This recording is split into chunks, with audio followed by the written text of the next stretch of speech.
بسم اللہ الرحمن الرحیم۔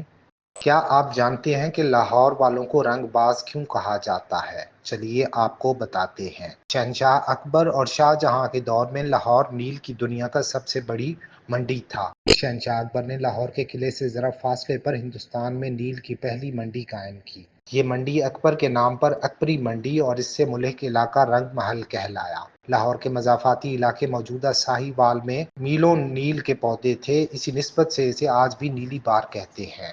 لوگ نیل کے پودوں کا عرق نکالتے، بڑی بڑی کڑاہیوں میں ڈال کر پکاتے، اس کا پاؤڈر اور ڈلیاں بنائی جاتی، پھر ٹوکریوں اور بوریوں میں بھر کر اکبری منڈی پہنچ کر بکتی۔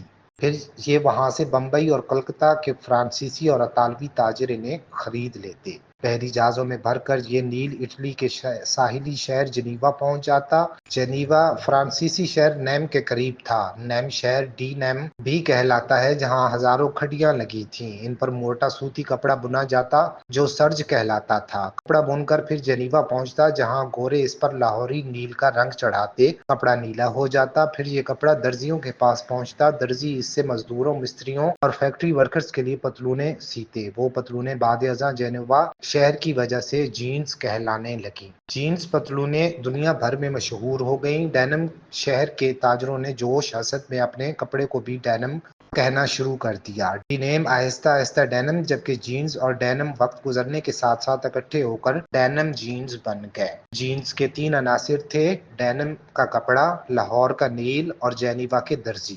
مغلوں کے دور میں اگر لاہور کا نیل نہ ہوتا تو جینز نہ بن سکتی تھی، اگر بنتی تو کم از کم نیلی نہ ہوتی۔ جینز کا نیلا پن لاہور کی بدولت تھا۔ آج بھی انگریزی کی پرانی ڈکشنریوں میں نیل کا نام لاہوری ملے گا، اور اس زمانے میں نیل کو لاہوری کہتے تھے۔ یہ رنگ بعد ازاں انڈیا کی مناسبت سے انڈیگو بن گیا۔ فرانسیسی، اطالوی، پرتگالی اور ڈچ نیل خریدنے کے لیے ہندوستان آتے تھے۔ برطانوی افیون پینے کے لیے آتے تھے، مگر پھر پورا ہندوستان ہتھیا لیا۔ لیکن یہ بہت بعد کی باتیں ہیں، ابھی اس دور کی بات ہے جب نیل لاہور کی سب سے بڑی تجارت تھا۔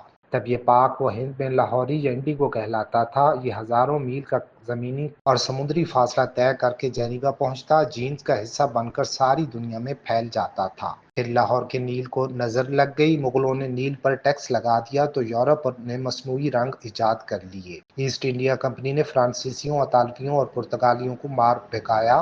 یوں نیل کی صنعت زوال پذیر ہو گئی۔ نیل لاہوری نہ رہا، مگر لاہور کے شہری آج بھی رنگ باز ہیں۔ لاہوریوں کو یہ خطاب ممبئی اور کلکتہ کے تاجروں نے دیا تھا۔ ہندوستان میں اس وقت فارسی زبان رائج تھی۔ فارسی میں کسی بھی پیشے سے وابستہ لوگوں کو باز کہا جاتا تھا، جیسے پتنگ بنانے والے پتنگ باز، کبوتر پالنے والوں کو کبوتر باز، اور اسی مناسبت سے رنگ بیچنے والے رنگ باز ہو گئے۔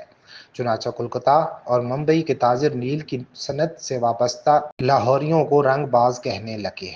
لاہور کی زیادہ تر آبادی نیل کی صنعت سے وابستہ تھی، چنانچہ پورا لاہور رنگ باز ہو گیا، اور یہ رنگ بازی آج بھی لاہوری مزاج کا حصہ ہے۔